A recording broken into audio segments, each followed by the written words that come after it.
Assalamualaikum warahmatullahi wabarakatuh. Salam sejahtera kita semua. Perkenalkan, nama saya Basri BD, calon guru penggerak angkatan 11 Kota Batam, berasal dari SDN 010 Sabulu, Provinsi Kepulauan Riau. Baiklah, pada kesempatan kali ini saya akan memaparkan diseminasi budaya positif modul 1.4. Semoga apa yang saya paparkan bermanfaat bagi kita semua. Assalamualaikum warahmatullahi wabarakatuh. Waalaikumsalam warahmatullahi wabarakatuh. Selamat siang, semangat pagi. Oke. Nah, sebelum memulai, izinkan Bapak Ibu saya berpantun dulu. Cik Abang datang di akhir pekan. Datang dengan membawa durian. Selamat datang saya ucapkan pada hadirin Bapak Ibu sekalian. Tepuk tangannya. Oke Bapak Ibu, terima kasih tepuk tangannya. Nah ini saya Bapak Ibu, pada kali ini saya akan memaparkan tentang diseminasi budaya positif modul 1.4. Sebelumnya perkenalkan Bapak Ibu, ini foto saya, nama saya Basri. Berasal dari SDN 010 Sagulung, Kota Batam, Provinsi Kepulauan Riau. Sebelum kita memulai, kabarnya Bapak Ibu kita adakan dulu kesepakatan kelas. Yang pertama, peserta aktif saat berdiskusi ya Bapak Ibu. Yang kedua, menghargai siapapun. Dalam artian siapa yang berbicara, kita hargai pendapat atau masukan dari rekan-rekan kita nanti. Menjadi pendengar yang baik. Nah, jangan berbicara. Menjaga kebersihan kelas. Selanjutnya HP dalam mode silent. Nah nanti kalau ketahuan yang berbunyi HP-nya berarti ya berarti belum mengikuti kesepakatan kelas. Kita lanjut Bapak Ibu ya. Nah, ice breaking pada kali ini kita teka-teki saja. Anaknya di atas, ibunya di bawah. Apakah itu? Anaknya di atas, ibunya di bawah. Apakah itu? Apa Bu En? Topless, strapless, topless. Anaknya di atas, ibunya di bawah. Botol. Ada yang lain? Bukan. Ada yang lain? Anaknya di atas, ibunya di bawah. Yuk kita lihat Bapak Ibu, jawabannya adalah jeng jeng jeng jeng. Mana anaknya? Nah, ini Bapak Ibu, induknya di bawah, anaknya di atas. Anaknya kalau dipotong kita tanam jadi induknya lagi. Ya. Ini buah nanas Bu. Nah, itu bibitnya ya. Nah yang kedua, dibilang 1 dia 2, dibilang 2 dia 3. Apakah itu? Jeng jeng jeng. Dibilang 1 dia 2, dibilang 2 dia 3. Nah, berpikir.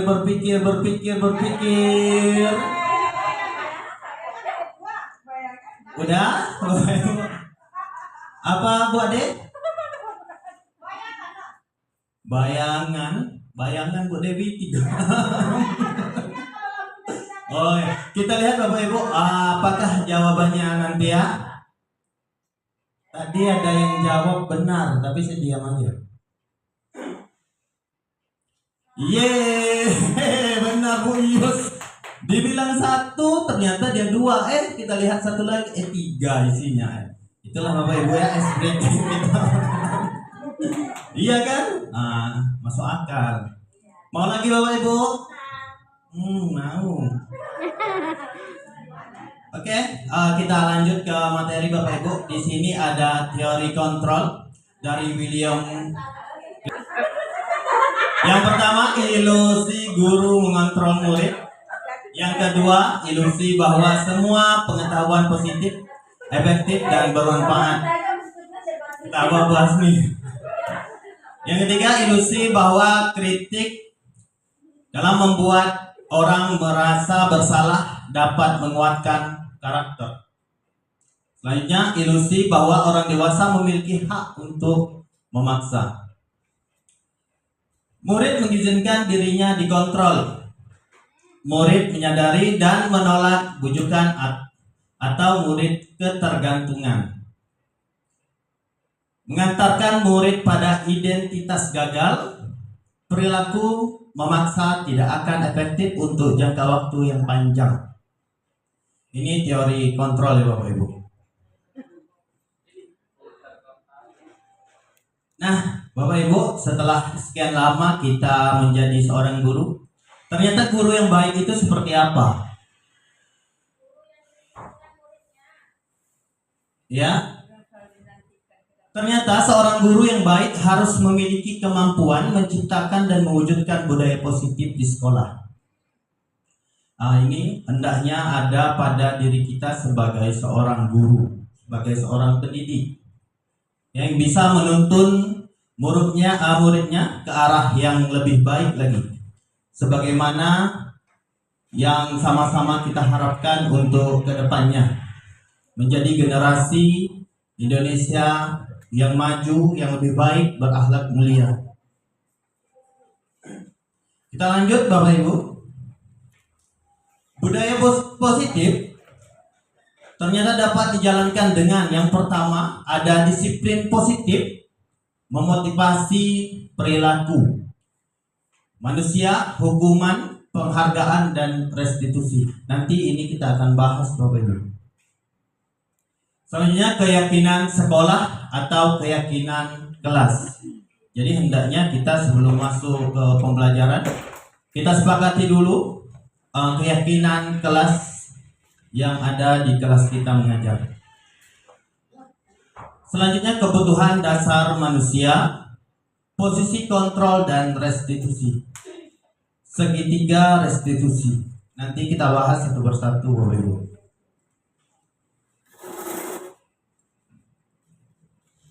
Disiplin positif. Nah, apa itu disiplin positif? Ternyata disiplin positif merupakan suatu cara disiplin yang mengajarkan anak bertanggung jawab dan menumbuhkan kesadaran diri berdasarkan nilai-nilai kebajikan. Dan di sini saya contohkan ada beberapa foto yang ketika anak belajar Bapak Ibu ya.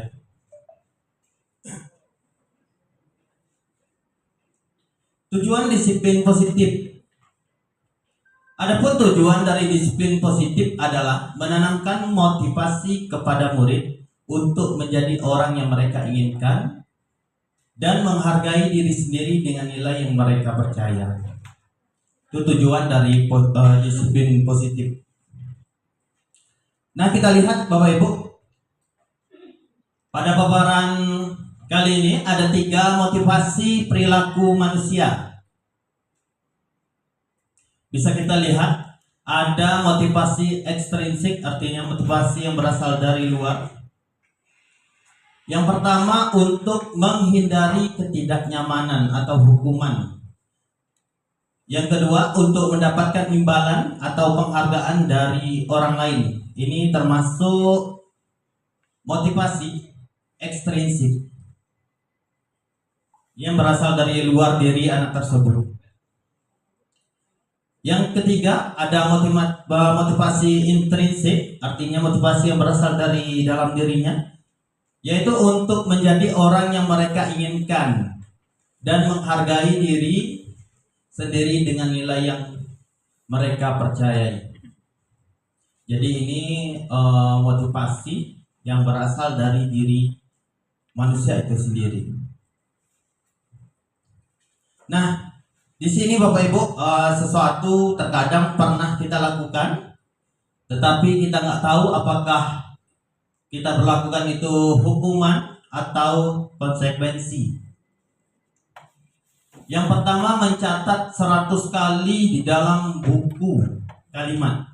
Saya tidak akan terlambat lagi karena karena datang ke sekolah itu sampai habis lembaran tersebut. Nah, itu termasuk hukuman atau konsekuensi. Nanti kita lihat hukumannya Bapak Ibu. Nanti kita lihat jawabannya. Yang kedua, lari mengelilingi lapangan basket 2 kali karena terlambat hadir di sekolah. Yang ketiga, membersihkan coretan yang dibuatnya di meja tulis. Yang keempat, murid diminta untuk push up 15 kali karena tidak menggunakan masker ke sekolah. Yang kelima, menggantikan kertas tugas teman yang telah dicoret-coret. Ini jawabannya Bapak Ibu simpan dulu dalam hati. Ini yang pernah kita sama-sama lakukan mungkin, termasuk hukuman atau konsekuensi. Selanjutnya, berjemur di lapangan basket. Ini pukul 12 siang karena mengobrol dengan teman, termasuk hukuman atau konsekuensi. Berdiri di depan kelas sambil mengangkat kaki satu karena tidak bisa menjawab pertanyaan. Otomatis yang diberikan oleh guru ini biasanya. Membersihkan tumpahan air di meja tulis karena tersenggol pada saat belajar. Ya, pada saat belajar. Yang ke-10, istirahat untuk mengerjakan tugas karena terlambat datang dan tertinggal pelajaran selama 10 menit. Ini artinya istirahat kita tunda. Terakhir, lari mengelilingi lapangan basket 2 kali karena terlambat 10 menit untuk pelajaran PJOK. PJOK Buati. Nah, kita lihat Bapak Ibu, apakah jawaban yang Bapak Ibu simpan di dalam hati tadi benar atau salah? Kalau menurut saya biasa melakukan yang push up. Yang push up. Coba lihat Bapak Ibu. Yang pertama tadi itu termasuk konsekuensi, mengelilingi lapangan basket 2 kali karena terlambat hadir di sekolah. Ini berupa namanya hukuman. Berbeda dengan nomor 10. Kalau nomor 10 itu memang pelajaran PJOK tetapi dia terlambat. Nah, ini biasanya sudah juga dilakukan kesepakatan kelas. Membersihkan coretan yang dibuat di meja tulis. Ini konsekuensi. Bisa kita lihat sama-sama Bapak Ibu. Menggantikan kertas tugas teman yang telah coret, itu konsekuensi. Jadi di sini Bapak Ibu, kegiatan-kegiatan yang pernah kita lakukan bisa kita bedakan mana yang dimaksud dengan konsekuensi dan mana yang berupa hukuman. Kita lanjut ya Bapak Ibu.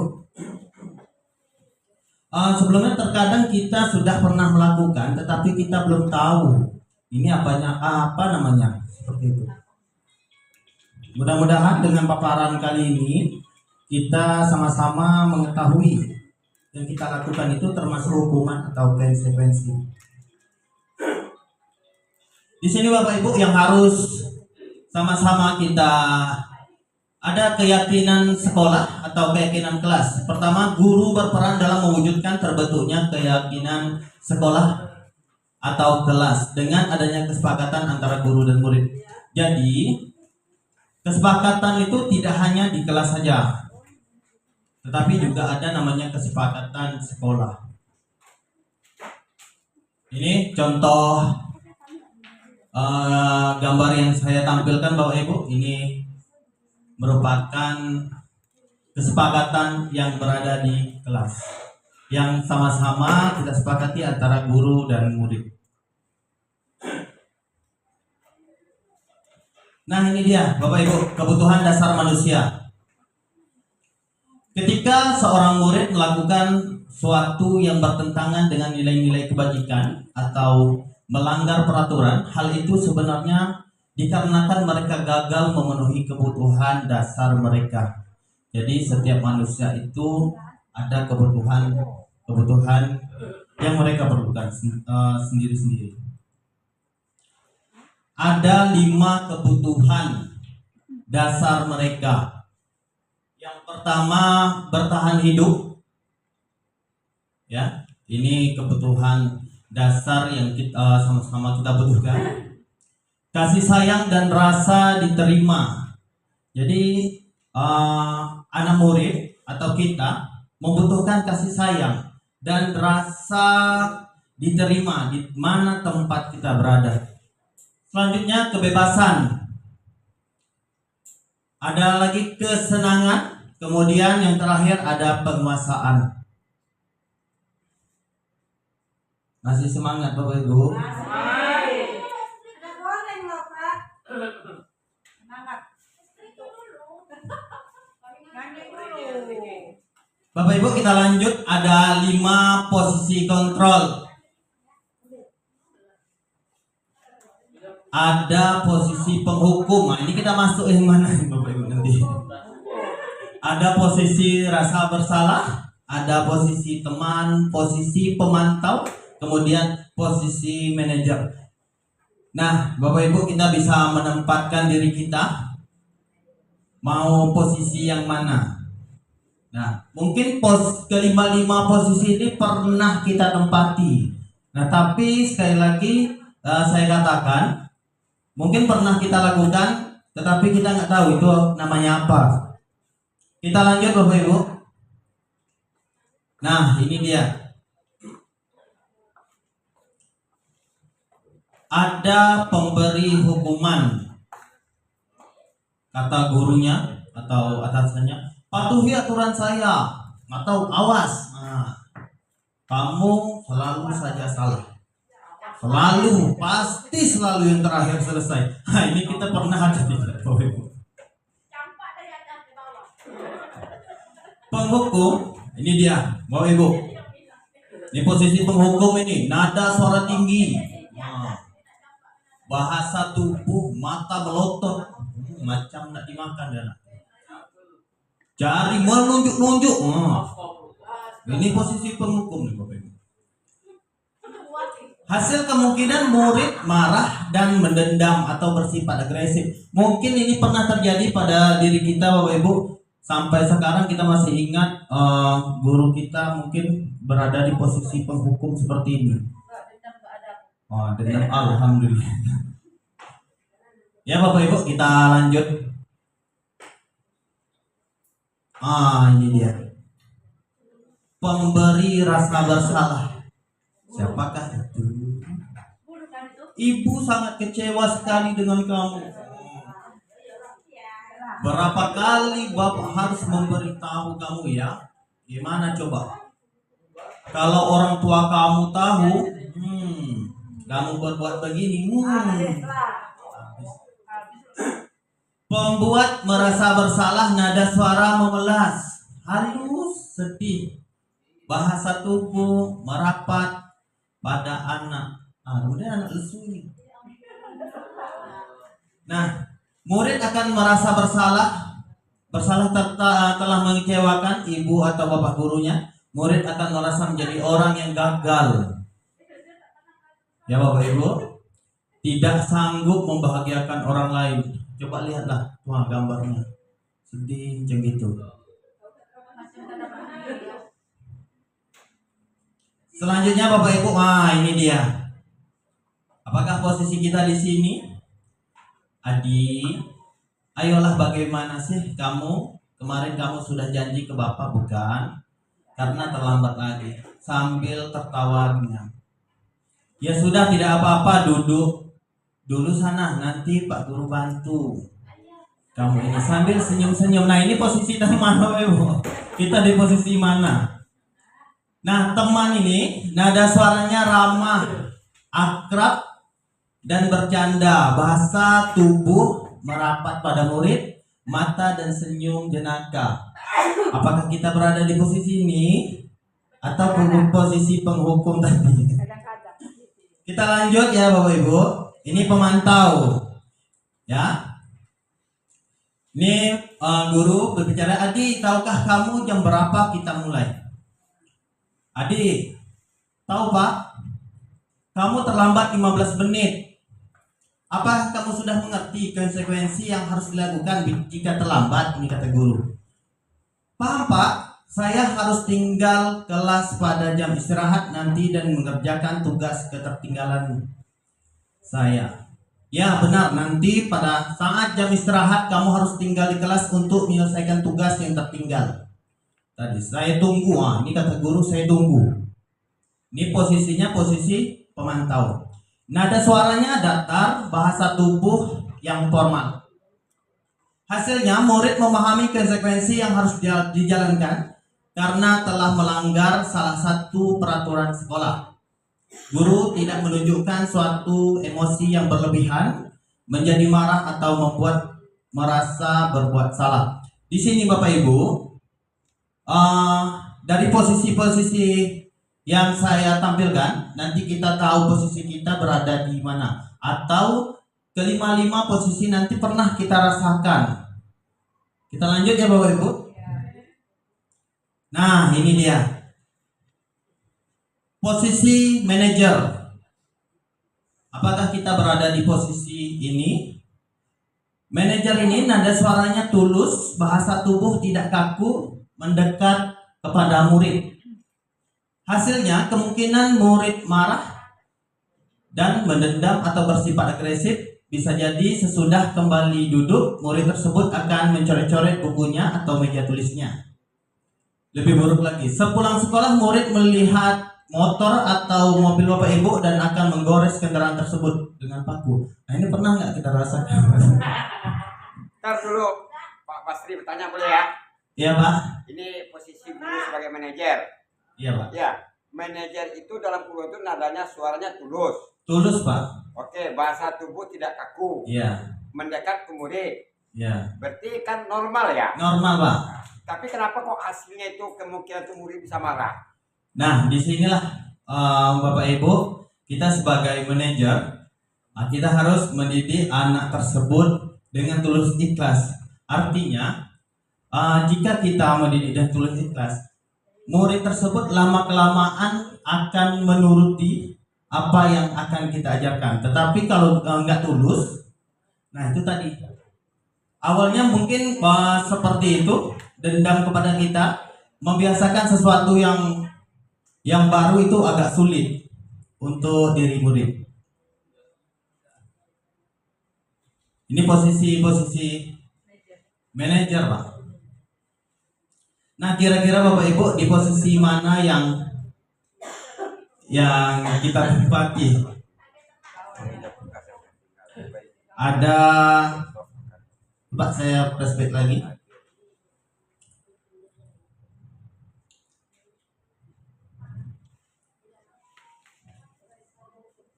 Nah, di sini Bapak Ibu,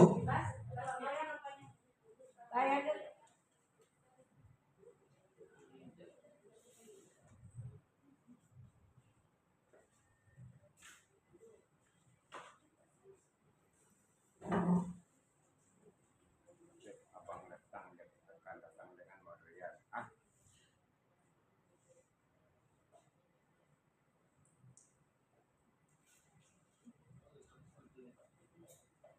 nah 5 posisi kontrol di sini Bapak Ibu, kira-kira kita menempati di posisi mana? Kalau Bu Sri itu posisi 1. Penghukum, rasa bersalah, teman, pemantau, atau manajer? Bu Sri lah tuh. Penghukum mungkin pernah ya Bapak Ibu. Ya pernah tuh Pernah. hukuman anak. Kadang Ribut di dalam ya, kelas. rasa bersalah, posisi Nah. membuat anak tuh merasa bersalah, terus Pernah tuh pernah. posisi teman. Sampai nangis. Ntar dulu, ini posisi rasa bersalahnya dari sisi murid apa dari sisi guru? Sisi murid Pak, Murid, Pak. Bukan dari sisi guru ya? bukan. Murid merasa Kalau dari bersalah. sisi guru saya kira guru kelas 10 ini nggak ada nih. Ya, guru 010 Ya, kan mata merasa mata bersalah Pak. tuh. Tentunya Ya, kita di bawah satu nggak ada bimbingan itu. dengan Bapak lah. Penghukum ini Dia merasa benarannya semua itu. Ya. Penghukum Posisi pemantau, posisi manajer mungkin semuanya pernah kita rasakan juga ya Bapak Ibu. Tetapi posisi yang bagus kira-kira yang mana Bapak Ibu? manajer. Posisi manajer. Nah, mudah-mudahan dengan pemaparan ini kita semua nantinya akan berada di posisi manajer. Ya. Jangan lagi posisi penghukum, banyak posisi penghukum. Nah, sebelum ini kan mungkin kita pernah lakukan. Tetapi setelah pemaparan ini sama-sama lah kita untuk merubah apa menjadi kebiasaan pada diri kita. Ini pemberi penghukum tadi sudah saya jelaskan Bapak Ibu. Selanjutnya ada segitiga restitusi. Ini betul-betul harus kita pahami, menstabilkan ya, identitas validasi tindakan yang salah, kemudian menanyakan keyakinan. Jadi maksudnya segitiga restitusi itu seperti ini Bapak Ibu. Saya contohkan. Contohnya si Ani lah. Ani, tadi Bapak lihat kamu membuang sampah sembarangan ya. Sebelum ini kita sudah melakukan kesepakatan kelas Bapak Ibu. Nah, jadi kita tanyakan kepada si Ani tersebut. Tentunya si Ani bilang, iya Pak. Terus kita tanya lagi kepada si Ani. Ani, kira-kira ada nggak keyakinan kelas yang kamu langgar? Nanti dia mengingat tuh keyakinan kelas yang pernah disepakati bersama-sama. Pernah Pak? Apa keyakinan kelas yang pernah kamu lakukan? Mama nggak boleh buang sampah sembarangan Pak. Nah, kita tanya lagi kepada anak murid tersebut. Jadi setelah kamu seperti itu, keyakinan kamu langgar, apa yang harus kamu lakukan untuk kedepannya? Saya tidak akan lagi membuang sampah sembarangan Pak, kata si Ani. Nah, jadi keyakinan-keyakinan seperti itu Bapak Ibu harus kita ajarkan kepada anak didik kita. Artinya mereka itu menyadari bertanggung jawab dengan apa yang mereka perbuat. Enggak lagi seperti posisi penghukum tadi membuang sampah sembarangan, siap-siap lah. Enggak lagi seperti itu. Jadi anak itu tahu, pada dirinya dia merasa, pernah melanggar ini, pernah melanggar itu. Itu juga bisa kita terapkan kepada kasus-kasus yang lain. Nah, jadi setelah mengetahui segitiga restitusi seperti ini, kita harapkan anak tersebut bisa bertanggung jawab dengan apa yang mereka perbuat.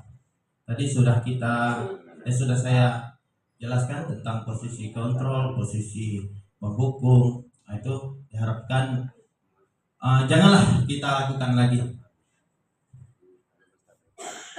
Ya mungkin sampai di situ dulu Bapak Ibu. Ini ada slogan bahasa Inggris. Thank you. Ya, ikan cepat ikan gabus, Bu Wena. Ya, mungkin sampai di sini dulu Bapak Ibu pemaparan yang akan yang sudah saya tampilkan. Mudah-mudahan bermanfaat bagi diri kita sebagai seorang pendidik, siapa yang inginkan dan anak murid yang seperti apa yang kita harapkan, supaya terciptalah generasi-generasi yang sama-sama kita impikan untuk kedepannya. Mungkin ada yang belum paham Bapak Ibu tentang, apalagi tentang segitiga restitusi. Mungkin ada pertanyaan Bapak Ibu, saya persilakan. Udah paham semua. Ya udah paham semua ya Bapak Ibu. Baiklah Bapak Ibu, terima kasih saya ucapkan sudi hadir pada undangan saya. Saya akhiri dengan wassalamualaikum warahmatullahi wabarakatuh. Selesai ya?